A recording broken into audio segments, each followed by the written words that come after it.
अब हमें पता है कि प्योर सब्सटेंसेस को हमने दो पार्ट्स में क्लासिफाई किया था, एलिमेंट्स और कंपाउंड्स। एलिमेंट्स को हमने कैसे डिफाइन किया? It is a pure substance made up of only one type of atom. अब डेफिनेटली हमने दो क्लासिफाई किया है, तो कंपाउंड्स डेफिनेटली उससे कुछ अलग है, तभी हमने दूसरा क्लासिफाई किया है। तो कंपाउंड क्या होगा? एलिमेंट्स या pure substances that are made up of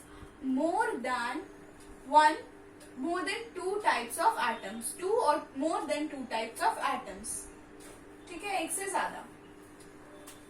तो these are pure substances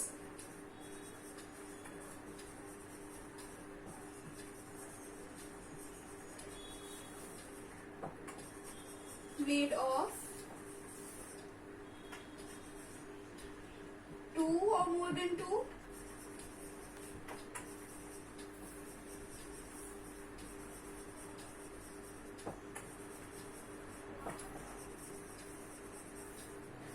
atoms या टू टाइप्स ऑफ एटम्स लिख सकते हैं आप लोग, टू टाइप्स लिख ही लीजिए, two types of atoms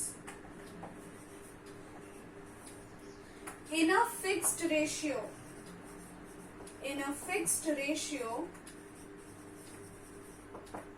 by mass.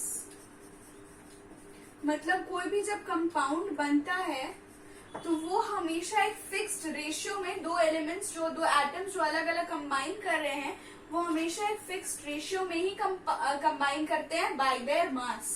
जैसे कि अगर हम लोग एग्जांपल ले ले,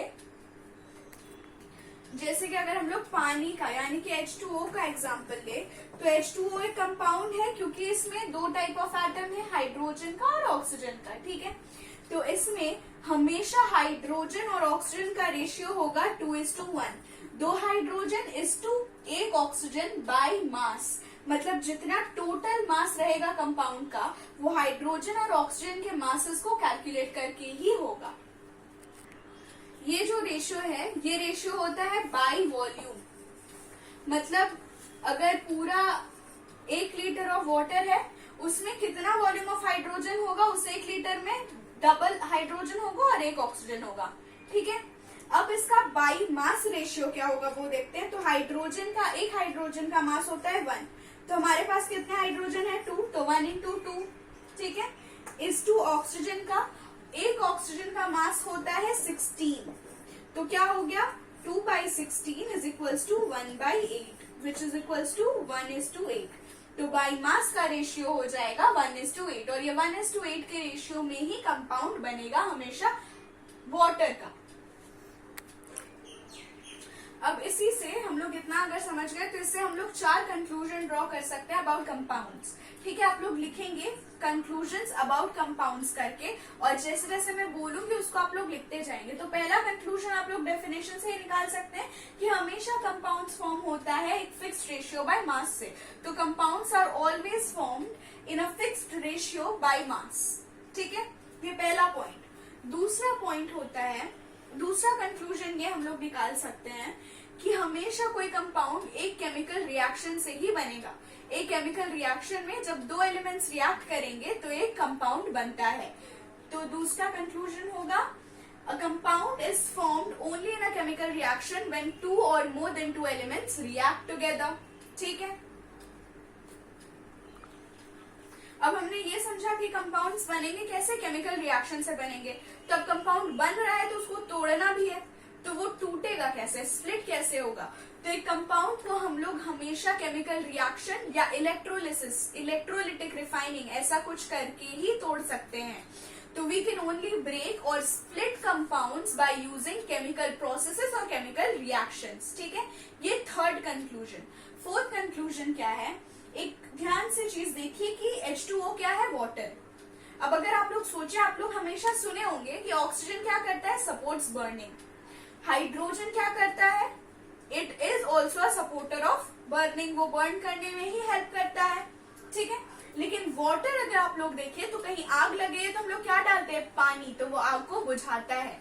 तो इससे हम लोग को क्या पता चला कि कोई भी कंपाउंड जो उसके कॉन्स्टिट्यूएंट एलिमेंट्स, कॉन्स्टिट्यूएंट मतलब जिस एलिमेंट से वो बना है, कोई भी कंपाउंड जो प्रॉपर्टी शो करेगा वो हमेशा उसके कॉन्स्टिट्यूएंट एलिमेंट के प्रॉपर्टी से अलग ही होगा। हमेशा का नहीं पता, पर मोस्टली, नहीं बता सकते अभी, पर मोस्टली।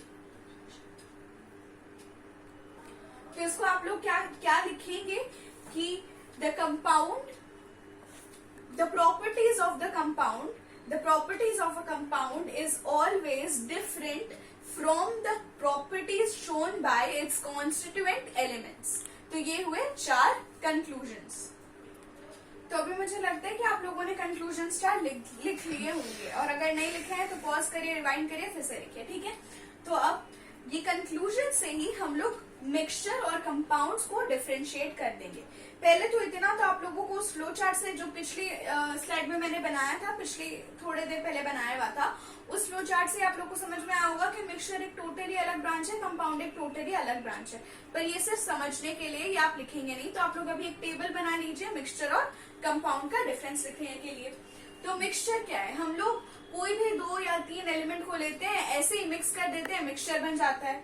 तो मिक्सचर का आपका पहला पॉइंट होगा, when we take 2 or more than 2 substances or elements and mix them together we form a mixture।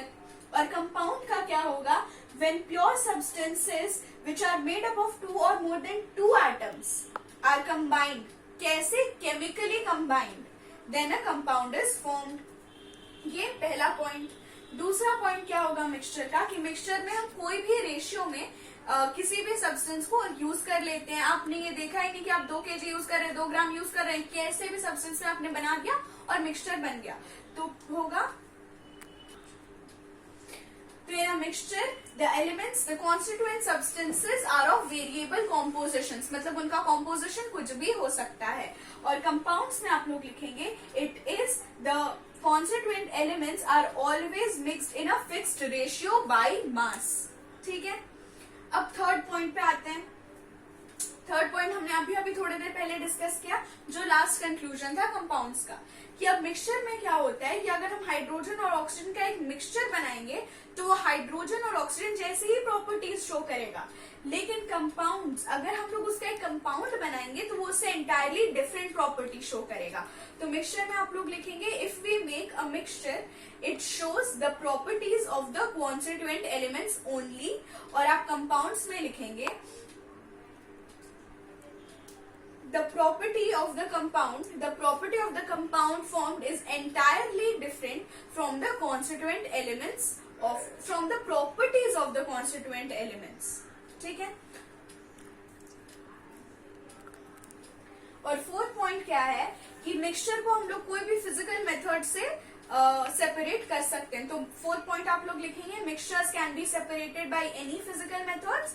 और फोर्थ पॉइंट कंपाउंड का होगा, they can only be separated by chemical methods और electrolysis और electrolytic refining, और with the help of electricity भी लिख सकते हैं।